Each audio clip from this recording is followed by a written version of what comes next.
Yo, it's Duff for the Cloud Chaser TV, man. We back up in this thing again. You dig? Hey, man, we got a very special guest today on the podcast.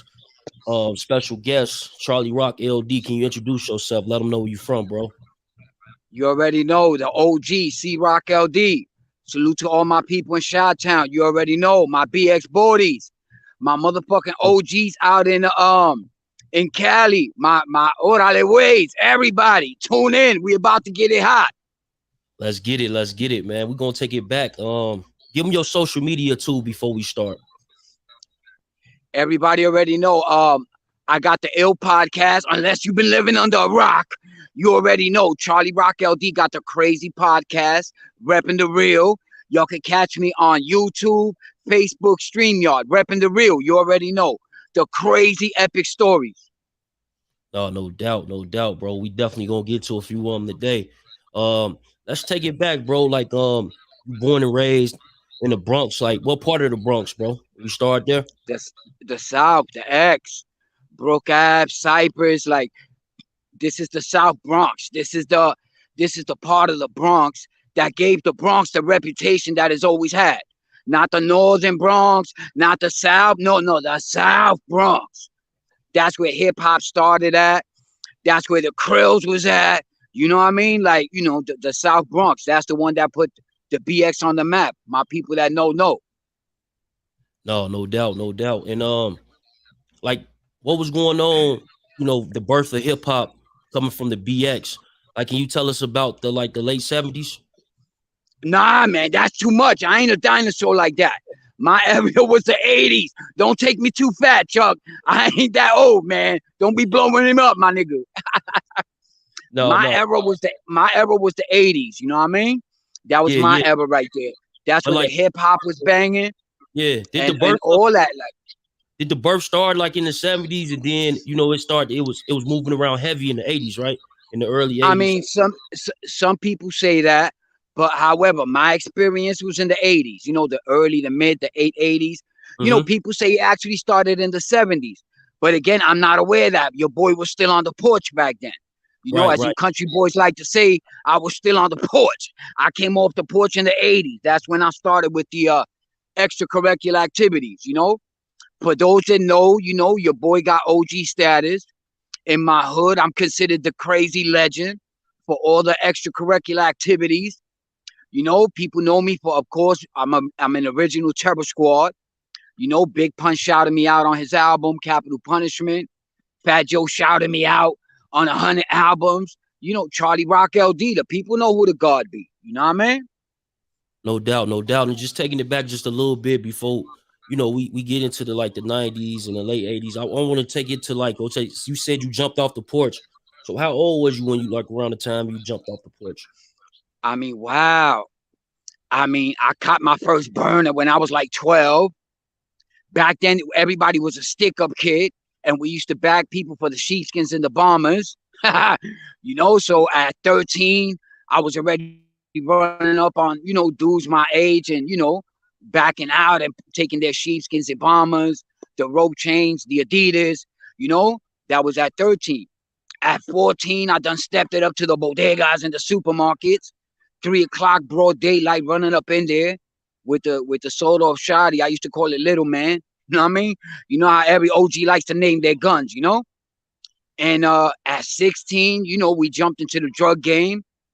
And at 18, I got snatched up. I got snatched up in 88 for 2 bodies and shit. And, again, I'm getting ahead of myself. Before that, it was the original Terror Squad. I know y'all want to hear about them stories. You know what I mean? So what a lot of people don't know is that we had the original Terror Squad, and then we had the rappers. The original Terror Squad was way, way before the rappers. You know what I mean? We was all youngins. We was in the PJs, Forest Projects. I'm sure y'all heard Joe talk a lot about that. And, it is what it is. You know what I mean? A lot of us didn't make it past 25 because everybody was putting in the crazy work. Tony Montana, rest in peace. Ski, rest in peace. A lot of us didn't make it past 25.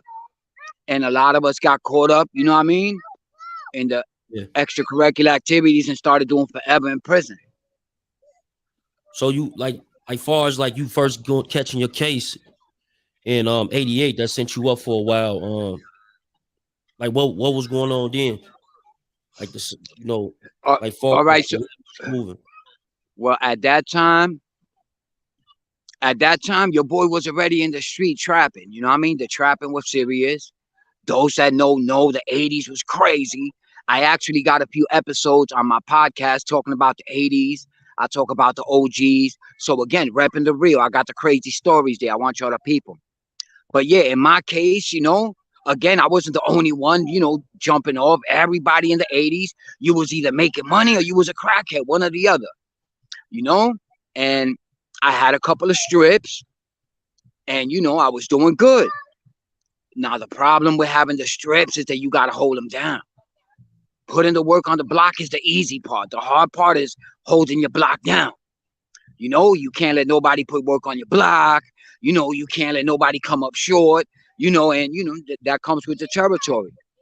So in the process of holding my block down, you know, um, I caught two of them things. You know what I mean? Dudes came on the block a certain time to air me out. And, thankfully for me, my aim was better that day. And two of them fell. And in '88, that's when, I was 18 years old. And I got snatched up for a double murder. I laid up 2.5 years on the island. They broke it down to a double manslaughter. And I wind up copping out to a 10 or 20. Now, here's the kicker, though. I could have got 5 or 6 years, but I had to testify on the homie. And you know what I mean? Everybody knows that Charlie Rock stood 10 toes down. Everybody knows Charlie Rock held his ground. You know what I mean? And was not even an option. So again, I could have easily got 5 or 6. I refused to go out like your man Sammy the Bull. And and I took a 10 or 20 and and did my time. I got you. And like when like you said, you didn't cooperate, tell on anybody. So like far as the people that you had that was still out on the streets, was they reaching it back out to you? Like As making far as sure what? while you was doing your time? Reaching back out to me as far as what? Like, what do you mean? Like making sure you straight, like making sure you got money on your books, Oh everything's yeah, good. yeah. I mean, but I had, I had a nice chunk of change stacked up. The lawyer got the most of it. My people never trust the lawyers. Don't ever bang with the lawyers. They're legal criminals. You know what I mean? They always, once he knew that there was some paper in the stash, I think the worst thing I did was I used to send my mom to hit him off, and it was always cash. So once lawyers see that you holding, and again, we talking about that era, a lot of people was holding. So he basically took all my money, which was close to like 40, 50 stacks. And once the money ran out, he was like, yo, you're going to have to take this bid. You know what I mean? So Wow. it is what it is. And so you said it was two crews with the terror squad, like far as the ones that was on the streets and the ones that was in hip hop. So how did that come about? Like far as them migrating into All hip right. hop? So like I said, we had the originals. This was years before the rapping, my man. Like years before the rapping. You know what I mean? We had the originals. Fat Joe, which we called him Little Joey, was an original. Myself. There was like 30 or 40 of us, and that was the original. Now, years later, um, I had like about maybe 4 or 5 years in when Joe came to see me talking about he was gonna be a rapper. So I'm like, all right, nigga, if you gonna rap, rap. So he had the opportunity to bring out his own rap crew, and he blessed them with the name Terror Squad. So hence we have Terror Squad, the rappers, and then we have the originals. If y'all heard the shout out that Pun gave me on Capital Punishment, he'd be like Charlie Rock LD, one of the original members, you know what I mean? And that's just, like I said, we got the rappers, Pun, Cuban, Remy, Khaled, all those are the rappers. But Terror Squad originally started as a street crew. No, I got that part. So like, how did it become? How did they start getting into hip hop? Was it Fat Joe? He was the This is first what artist. this is what I'm telling you. Joe started rapping. He Mhm. came out with his first album, which was Represent. That's when he hit him with Flow Joe. Then he came out with his second album, I believe it was Jose. And by his third album, that's when he brought up Pun, Cuban, and the rest of them on board. You know what I mean? Somebody Atlantic blessed him with an imprint label deal, and he had his own crew. And like all the other rappers, like Busta Rhymes had the Flip Mode, and Nelly had the Saint Lunatics, Eminem with the D12, and Fat Joe banged out with the Trouble Squad. He blessed the rappers with the name of the street crew Trouble Squad. I got you. I got you. And this was all happening while you was incarcerated.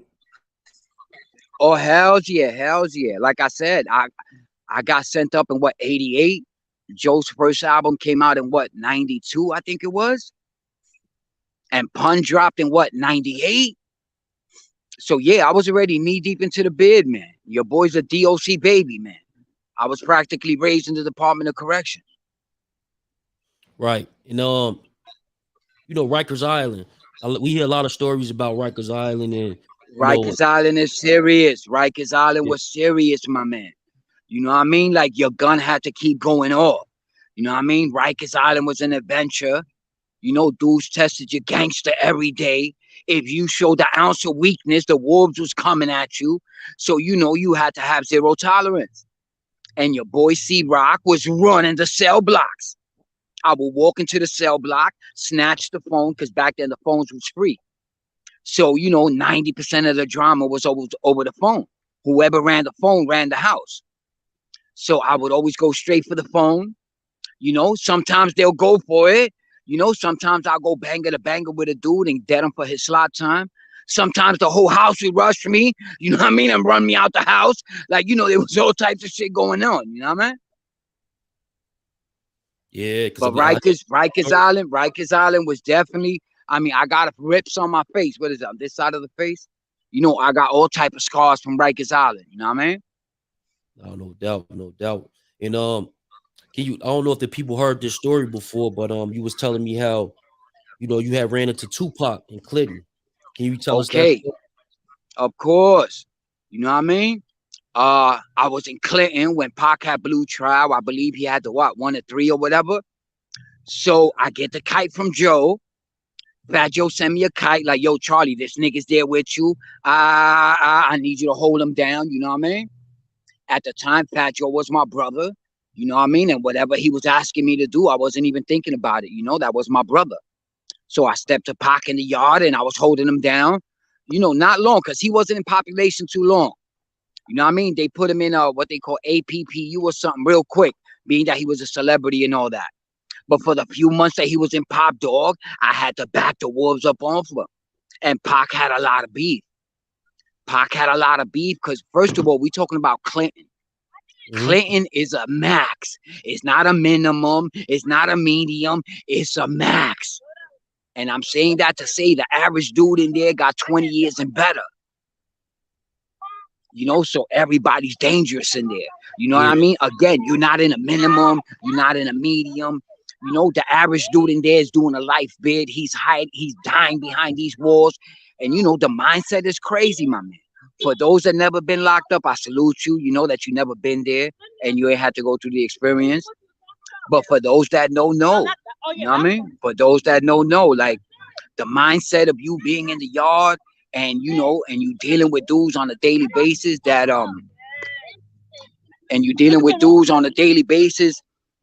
got life, you got to know how to walk around these dudes. Like, prison politics. You know what I mean? You got to know the do's, the don'ts. Like these dudes is never coming home. So if you get into drama with one of these dudes, you got to take them out. Now, the bad thing is, like, a person like me, I was only doing a 10 or 20. They used to call me a tourist. They used to call me a tourist. They was like, Charlie Rock, you just passing through, my man. You a tourist. We here for life. You know what I mean? But your boy was, I was more than holding my own down. I was trapping in the yard. You know what I mean? I was involved in all types of BS. And again, it's not everybody that was moving like I was moving. You know what I mean? I'm not saying I was the baddest and all that, but nigga, dudes knew mine was going on. You know what I mean? If you mess with me or you cross me, we definitely had a problem. and what made you, what I'm saying, to protect Tupac? Like, what made you do it? I'm telling you, I got the kite from Fat Joe. Fat Joe, remember, I'm still down with Joe at this time. Joe used to come see me. Fat Joe would shout me out on mad albums. You know what I mean? He used to bring the rappers up to see me, Pun, and all of them and whatnot. So I'm still in contact with Joe. So Joe sent me the kite, like, yo, Charlie, I need you to hold this dude down. And a lot of dudes wanted to get at Pac, like Pac had a serious problem. One was because he was a trophy. What's a trophy? A trophy is a dude with status, somebody that's famous like him. A Mm-hmm. trophy can also be somebody that got the ill reputation, that's the unknown gangster, because in prison it's all about your rep. It's all about your rep. When you're doing 100 years, the only thing you care about is your rep. You want dudes to know that you that dude, don't mess with you. You know what I mean? And, it is what it is. Again, my people that never been there, I'm glad you never been there. But for the homies that been there, they know what I'm talking about. So, again, they wanted to get at, just think about it. You want to be known as the dude that banged out Tupac. Why not? Your reputation is official. You'll be known as the dude that banged out Tupac. And, I know some people might find this hard to believe, but dudes want that reputation. Why not? The same situation with Larry Davis and Blue Boy. I don't know if you're familiar with Larry Davis and Blue Boy. Larry Davis was a known dude, the dude that shot the 6 cops, whatever, and all that. So the homie Blue Boy allegedly murdered Larry Davis in the yard for the rap. Same thing with Pac. You want to be known as the dude that either smacked him up or took his commissary or whatever. It's prison. Dudes do all type of stupid shit like that. You know what I mean? A second issue, a second reason why Pac was on fire was because he had the rape case. And I don't care if you on Rikers Island, if you in St. Quentin, if you in Alcatraz. My man, if you come through with a rape beef, if your jacket says rape or child molester or any Henny shit, you got problems. You got problems. Like, I don't think you have to have been in prison to know that if you come through with a rape charge or, some heinous to a kid or whatever, dudes just getting at you.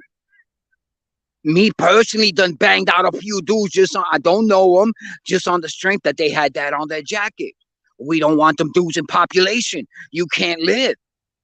The first thing you think is like, yo, that could have been my son or my little niece. Or, that's the mindset. That's the mindset of the convict or the inmate. You know what I mean? That's how it be. We don't want them niggas around us. So, yeah, so he was a trophy and he had the rap beat. So I actually lost like 2 of my doges getting at dudes to back them up off Pac. And again, I want to reinstate, I think it was Hussein or one of the dudes from the Outlaws that was down with Pac. He did an interview and he verified this. He was like, yeah, Pac told me Fat Joe's people stepped to him and they was holding him down, that Joe has sent dudes to kites. Like, this is out there, y'all can look it up. No, for sure. Appreciate that. And like far as like Terror Squad, so now you do got the rappers that's coming along, like you got Big Pun and Cuban Link.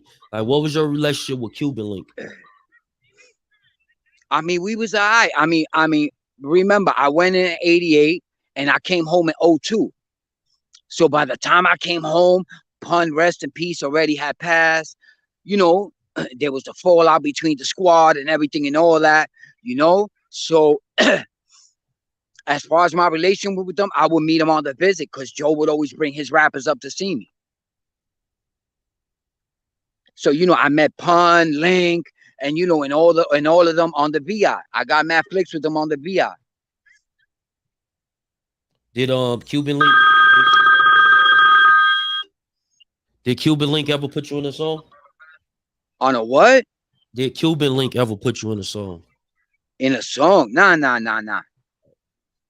Okay, Pun, besides Joe, Pun was the only one that shouted me out on Capital Punishment. I got you. And what was your relationship with Big Pun? How did you meet him? I mean, we was cool. Again, remember, I was locked up. By the time Hmm. I came home, the homie had passed. But I would call him on the phone. They'll come up every now and then to see me on the VI. So that's basically the relationship. But as far as hanging out with him and knowing him on a personal level, nah. We didn't have that type of relationship. I got you. I got you.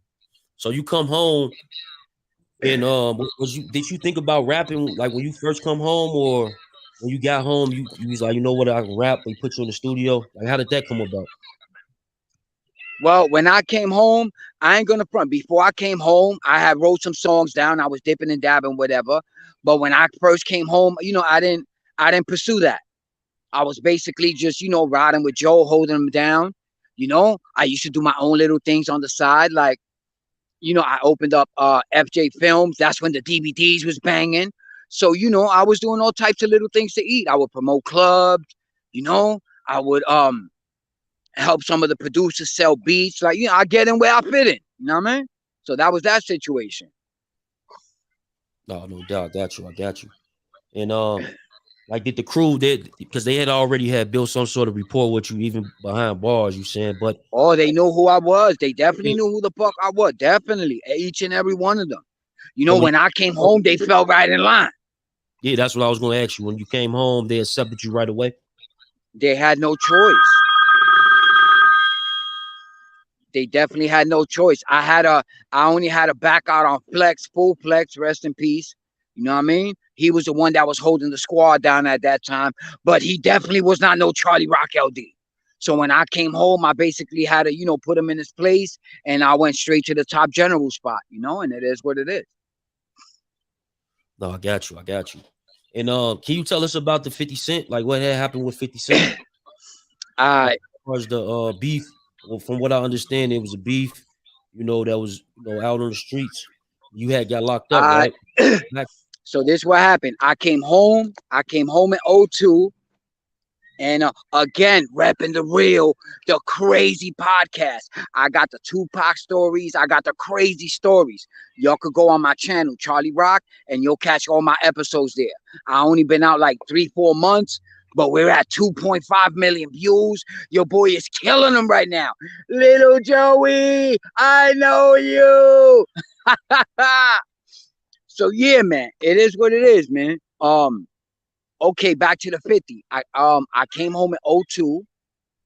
I got caught up on a violation. What was it? '04? The end of '03, '04. I went up on a violation. So at that time, the beef between Fat Joe, between Terror Squad and G Unit was going on. You know what I mean? So it was going out on the street, but I was up top. So of course I'm keeping my ear to the street. I know what's going on, whatever and all that. I was only on a violation, so I think I was doing like 18 months, something like that. So we in the yard, the awards come on. Joe, that's the awards where Joe says some foul shit about 50, and then 50 says some shit about Joe, whatever. And dudes in the yard started getting hype, on some G Unit, you know what I mean? F Fat Joe and this and F Terror Squad, and they know who I be. They was banking on the fact that they knew I was going home in 4 months and I wasn't gonna pop off. So that's what I like to call testing the waters. Charlie going home in 4 months. He ain't gonna pop off. You know what I mean? Ha! Little did they know they was dead wrong. I pulled out the ice pick and banged one of them in the neck, and we got it on. And in the process, your boy got stabbed in the eye. You know what I mean? And I'm blind in one eye right now. I'm talking to y'all with one headlight. I banged one of them in the neck. We got the crazy 300 Spartan going on. And I got stabbed in the eye with an ice pick. And right now I'm blind in one eye. So I come home, whatever. This is when Joe tells me, yo, Charlie, we can't be cool until you home for like about a year. And I see that you were eyed and this, that, and the other. And I'm like, you wildin', my nigga. How the fuck you gonna tell me some shit like that? Mm-hmm. And that's where our fallout began. Wow. And it, like, in between these different eras, like, what was that? How many years ago? When I came home, we talking about years ago, my man. Oh no. As far as what? You said that you had a fall issue when he came and seen you. No. When I came home, Okay. I came home with one headlight. I'm telling him I banged in the yard, defending your honor. I could have easily just mind my business and just kept it moving, but that's not who I be.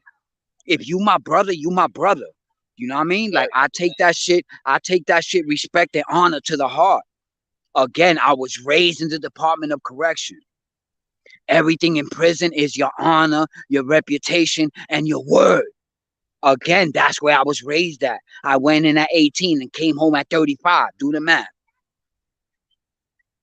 You know, It's Joe at the time was my brother, and I wasn't gonna let nobody disrespect him. yeah.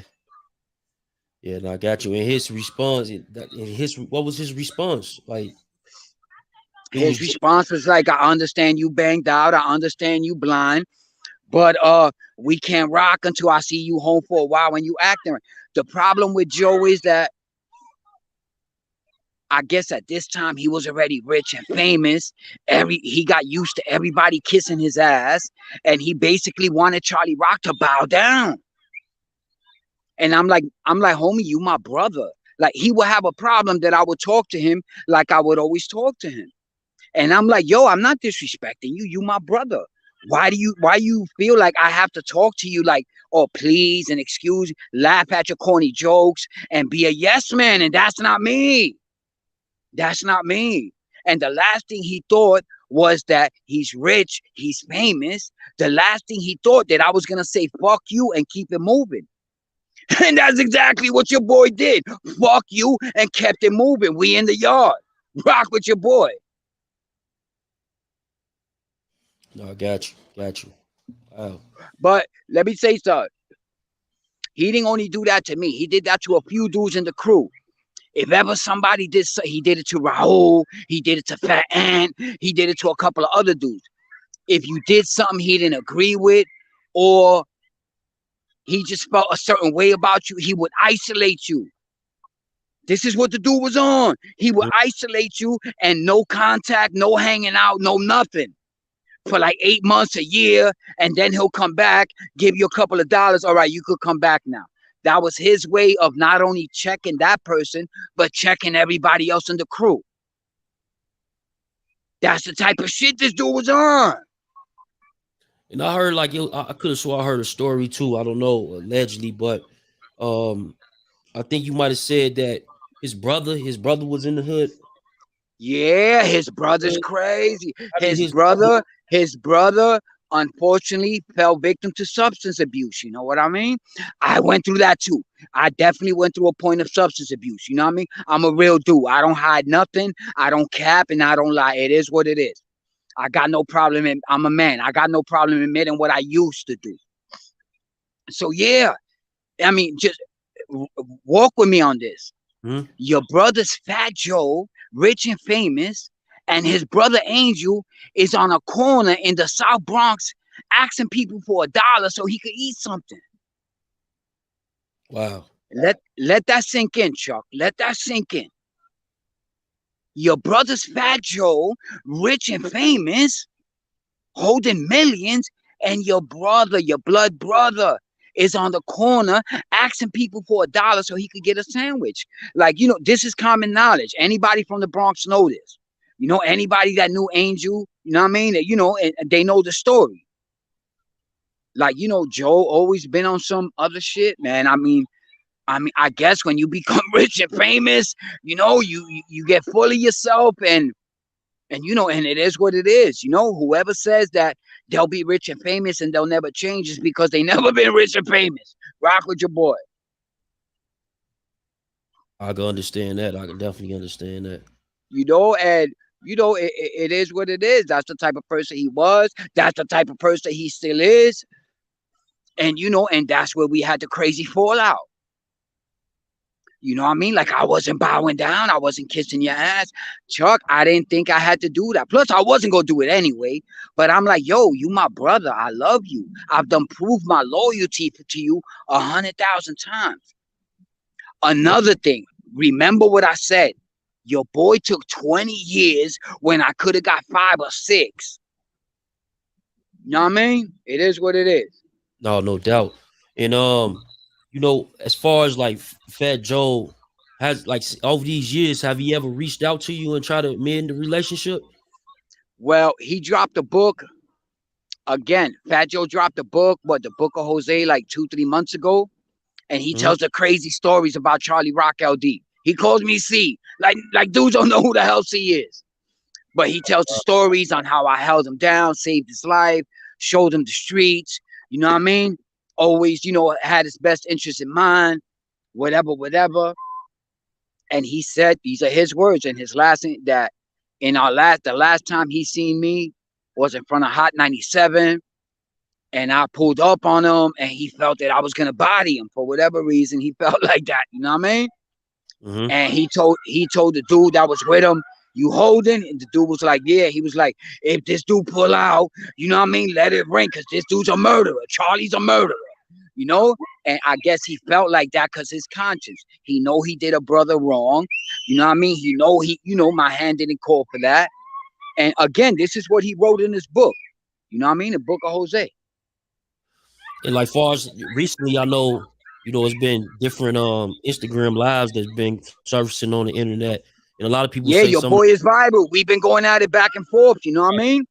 So some of Because the the things truth is out. And it's not just, hear me out, it's not just your boy Charlie Rock. It's Cuban Link, Big Pun's wife. Like all the foul shit that he's done is catching up to him. You know what they say? Everything done in the dark sooner or later comes to the light. So all the foul stuff he's done, not just to Charlie Rock, but to 1,000 other people. I'm not the only one, speaking on shit that he's done. You know, I mean, Pun's wife said they hit $4 million that he had to give Pun's wife, and he didn't give it to her.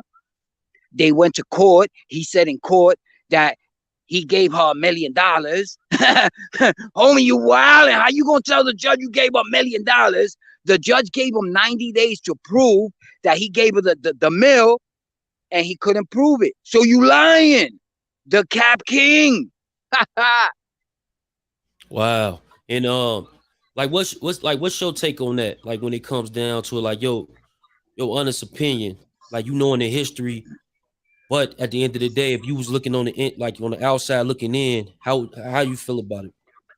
He's wrong. He's wrong. How you gonna? First of all, let me. But I'm sure they know. And again, everything your boy is saying, you can go online and look it up. Let me share this with you. Pun's wife and family was going through some hard times. This was years ago. She went on Hot 97 and she aired them out. She was like, "Yo, we're doing bad. Me and my family's in a shelter right now. I haven't heard from Joe in over 10 years." And it is what it is. The homie Fat Joe calls the station, goes on live in the station, and tells her, "Ma, what you need to do is get a job and don't be counting my money." How you gonna tell Big Pun's wife that, yo?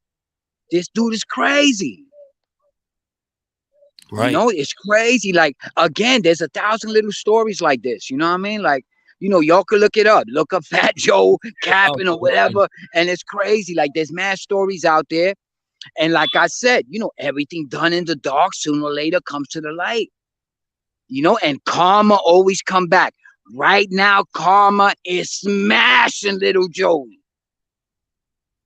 My man, you made your bet. I know you watching this, little Joey. I know you watching this because you watch everything I do. You made your bed, homie, and now you gotta lay in it. You know what I mean? You know what you did was wrong. Not even Charlie Rock, but Big Pun's wife. How you gonna be like, "That's my twin. I love him," and this and that? And let's keep it real. Pun was the one that put the squad on the map. Yeah, Pun's album was not only a classic album, but it was a historical album because he was the first Latin to go platinum. that's a fact. And then another fact, not only did Pun make Joe millions of dollars, but he put him in a position to be an executive. Because right after Pun blew, Atlantic stepped to Joe, and they put aside $10 million for a Terror Squad imprint deal. So again, not only did the homie made you millions, but on the strength of him, you became an executive and you got $10 million. So again, I'm just saying you owe pun, man. Fuck publishing, fuck points, fuck business. You know what I mean? On some moral ish.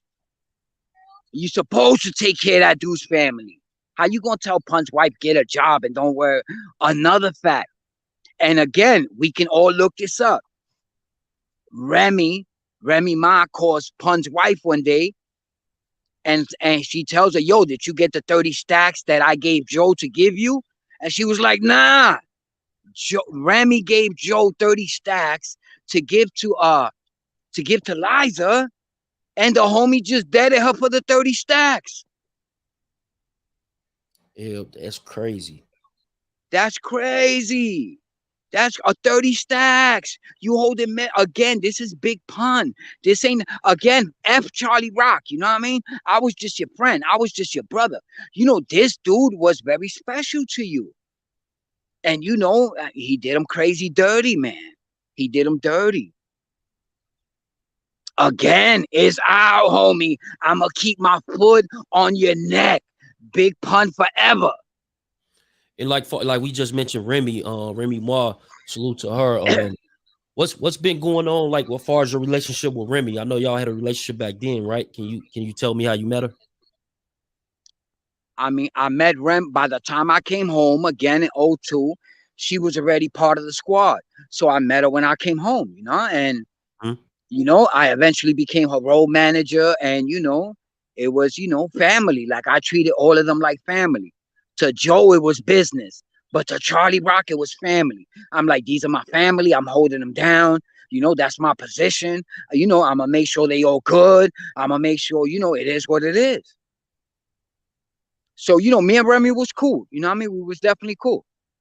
And we heard that the famous story about Remy, and from what I understand, you was there where Mike Tyson, when Fat Joe had did the podcast, and Fat Joe had spoke on the Mike Tyson story, how Mike Tyson had pretty much wanted Remy at a dinner or something. Again, Joe, the Cap King. He stay hitting us with the remix.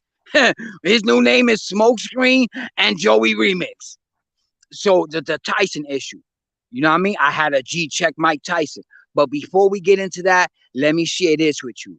Mhm. I see people in the comments like, no way that you check Mike Tyson. Mike Tyson eat people and shit skeletons, and he's not human, and he's a god, and he's this. My man, anybody could get it. If you a real G, the first thing you learn is that anybody could get it. So it gets me a little upset when I tell this story and people in the comments be like, no, you crazy. Mike would have not went for that. He would have knocked you out and did. The worst thing Mike would have did to me was knock me out. That's the worst he could have did to me. Your boy done banged out 100 times in the yard with shanks.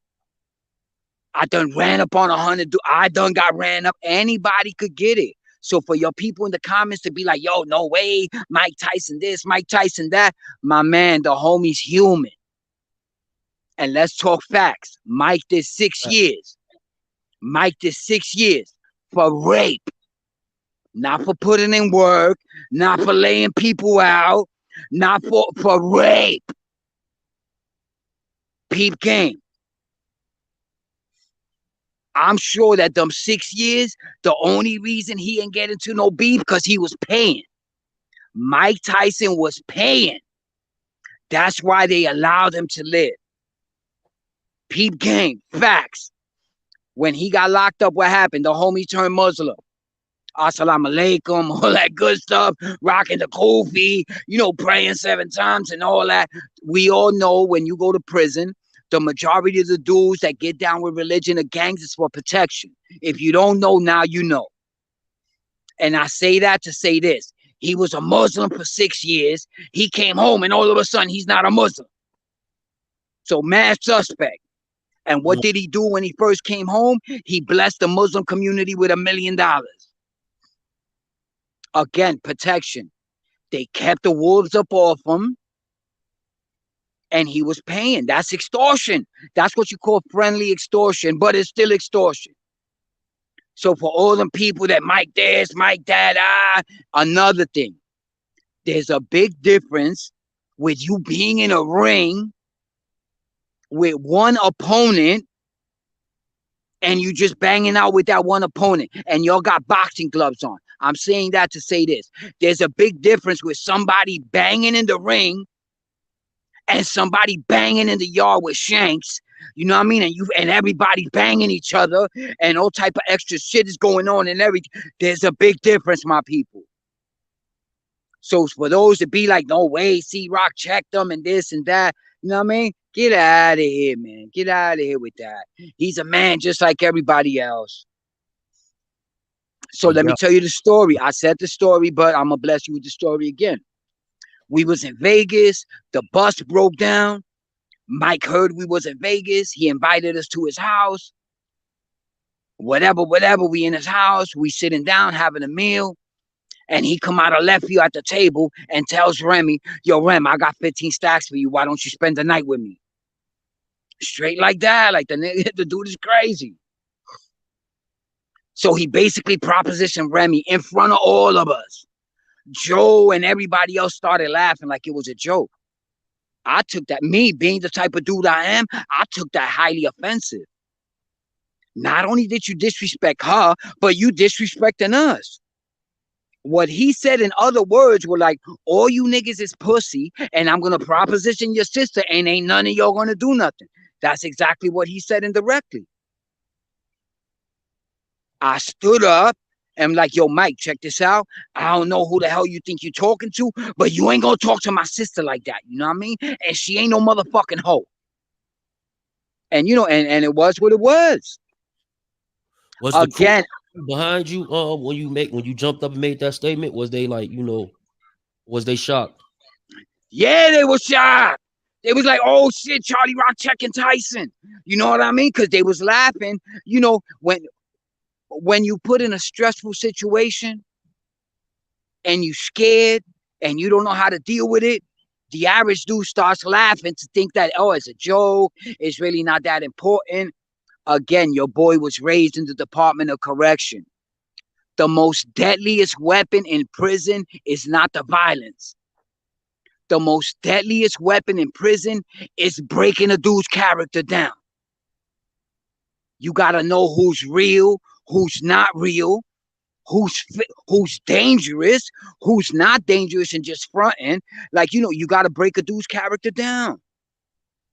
That's your most lethal weapon in prison. My people that been in jail know what it is. You know what I mean? You study everybody. You with these dudes 24 hours a day, year after year, you're going to know their character. Are they real? Are they fake? Are they the type of dude that sell wolf tickets? Are they the type of dude that bang out in a second and take no shorts? You know, your reputation and your word. I said it 100 times. That's your main thing in prison. So I'm saying that to say this. Your boy is a master at breaking a dude's character down. I could see a dude coming at me sideways a mile away. Again, I'm not saying that Tyson got shook of Charlie Rock or that he was scared of me. I'm not saying that. What happened was he respected my G. He respected the fact that I stepped up for my sister, and him being a real dude himself, he gave me my props. Like, all right, Charlie, you know what I mean? You stepping up for your sister. You know what I mean? All right, you know what I mean? And it was what it was. That's it. Did you and Remy have a conversation afterwards, maybe about what had took place? Of course, she was wild happy. She was very appreciative. Like, thank you, Charlie Rock. Thank you. I can't believe these dudes just sat there and just let this dude disrespect me like that.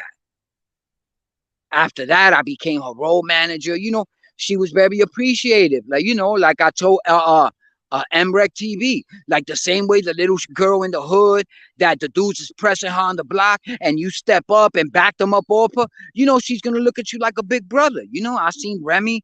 I didn't look at Remy like a rapper. That was my little sister. And this dude disrespected her. He propositioned her in front of us. Like, I don't know about y'all, but to me, that's some serious shit, man. You And, know, and like that's just how I give it up. Everybody got their own mindset. Everybody see things different. And that's the way I seen it. Homie, just straight up proposition. And my peoples, that's the problem when people are rich and famous. They believe they could just say anything to anybody, use their money to buy everybody. And I agree, 98% of the people go for it. Your boy C Rock happened to be one of the 2% that was not going for it. You know what I mean? No, no doubt, no doubt. But that was crazy. But yeah, I G-checked Tyson. And again, I'm not saying that I shook him, that he thought I was going to stab him. No, he respected my G and was like, all right, you know what I mean? He looked at me. He was like, that's your sister like that? I'm like, you fucking right. That's my sister like that. Don't talk to her like that. I'm not saying I smacked him up or I spit in his face or, I'm not saying none of that. All I'm saying is what I told you. No doubt, no doubt. And Your boy Charlie Rock LD is the truth, my man. Again, repping the salute. real, the hottest podcast out right now. Right up on my YouTube page. We got the crazy stories, and no, they're not all about Joe. A lot of people think all I do is talk about Joe. No way. On my podcast, I got like 20, 25 episodes, and maybe 4 of them is about the Hassa. I call them the Hassa. Mhm. My supporters know who I'm talking about. Yo, do we got people in the comments, yo? Yeah, yeah, yeah. It's people coming. My And, people in the comment, I can't see the comments, so I can't salute y'all. But if you happen to be one of my supporters, we in the yard, rock with your boy. You already know what it is. salute, salute. And let me ask you though, like far as WAC 100, I know that recently in the news it was a situation where WAC had spoke on you, then you spoke on WAC. Like how did that Right. situation come about? I mean, the truth is, I don't know Whack. I never heard. I heard the name Whack 100, but I didn't know, his history as far as all the foul stuff people were saying about him. In my situation, I seen the video where he was talking about, Fat Joe was foul. He stole $4 million. He spoke with Liza Rios, which is Punch's wife. He got her a bag. He helped her out. And when all the New York dudes was shook because they didn't want to be on Joe's bad side, he stepped up and he put in some work for her as far as like what he said. He said, yo, I pressed a couple of buttons and I got a deal and this, that, and the other. And even more important than the bag, they're going to be able to tell the Pig Punch story. So I was happy. How I'm not going to be happy? I'm like, damn, they're going to tell my brother's story. And on top of that, the family's going to see, some paper. You know what I mean? And so Mhm. what did I do? I did a little video and I saluted the brother. I was like, yo, salute to WAC 100 for helping Liza out. You know what I mean? And getting the Big Punch story out there. I want to salute you for not being shook of what Joe was going to say. And you did, you did the right thing. How is she not going to eat? How is she not eating? To me, that's personal. People hearing this, they think it's a story, it's entertaining to you. To me, that's personal. How the homie's family is not eating. No way. No, So that's anyway, I saluted the dude Whack.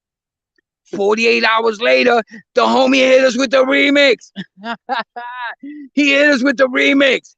He came back on talking about, yo, this dude Charlie Rock, talking about he salute me to stepping for Joe. I didn't step to Joe. There's no problem with Joe. Joe is my BFF. Whenever he's in town, we play dominoes together. Let's sucking him off. I'm like, so I got at him again. Like, what happened to your energy, my man? What the hell happened to your energy? 48 hours ago, you was like, y'all heard the story. Y'all heard the video. He was like, F Joe. He don't got to talk to Joe, whatever, whatever. And 48 hours later, his energy was 1,000% different. So he was like, yeah. What he said? He said, yeah, this dude Charlie Rock saluted me for Joe. And no, y'all need to kill that narrative. It's not like that, whatever, whatever. So I got at him. I'm like, how you going to tell me kill the narrative when I saluted you for what you did for Liza's wife. Like, what the hell happened, homie? All of a sudden, you changing your tone. Like, who the hell called you or whatever? You know what I mean? Something happened. Chuck, something happened in 48 hours. Must got a phone call or something, right? Somebody pressed him. Something happened. You know what I mean? All I'm saying is today you saying a story. 48 hours later, you're saying the exact opposite. Get out of here, man. Get out of here. Again, repping the real, the hottest podcast out right now. Oh, Yo, no doubt. listen, I want to share something real quick because I'm about to be off. Today, I am a different person. I don't live that lifestyle. I opened up a company called Prison Mentality, which is a life coaching company for the formerly incarcerated and their family. I'm a youth mentor. I'm a totally different person today. When I tell my stories, it's not glorifying them or sanctioning them. I just want to share that if somebody like me that was doing crazy 730 stuff can turn it around, my man, so can you. Charlie Rock LD today is on some positive energy stuff. My supporters that see me in my podcast know how I be talking. They be seeing the positive things I'm doing in the community. It is what it is. And I just want people to go away from this interview knowing that I'm no longer that person. I'm definitely on some positive stuff today. You know what I mean? It is No, what it is. no doubt. And before we get up out of here, you was featured in a documentary. Was it called the Scarface documentary? Scarface for life. It was a Rikers Island documentary. Okay, how did that come about? I believe the dude that did the documentary was Troy Reed. Now, at this time, I was banging with FJ Films, which was a DVD company. At this time, the DVDs was hot. That's when the homie Smack was out, the Come Up, and Charlie Rock had FJ Films. So through our mutual business, I met Troy Reed. He knew who I was. He told me he was doing a documentary on Rikers Island and he wanted me in there. So I was like, all right, let's do it. So that's basically how that came about. I got you, man. We appreciate you, man, coming through, showing some love, dropping in, letting my audience meet Charlie Rock. Get some of these. Chi-Town, I got mad love for Chicago. My OGs in Chicago, rock with your boy. I recognize you. I salute you. Rock with your boy. Salute, salute. Hey, man, peace and blessings. Salute, bro. One more time, shout out the podcast so they know where they can find you at. You already know. Death of the Cloud Chaser. This is where we at now. But the official podcast is repping the real. Y'all could go to my YouTube channel, which is Charlie Rock LD. All my podcast is up there. Again, Prison Mentality, the life coaching business. But repping the real, the hottest podcast out right now. The crazy stories. I got stories on OGs from the 80s, the ill prison stories, the rap stories, my adventures in the music industry, how I held down Busta Rhymes, how I saved Dipset. Your boy got the crazy stories. Repping the real. Y'all gotta peep them, yo. Salute, bro. Salute. Peace and blessings. Yo, thanks a lot for having me on your show, man. It is what it is. I appreciate that. You know what I mean? Make sure you put my link on the bottom so people can hit me at my link. And thanks again, Chuck, man. We got to do this sometime. You heard? Peace.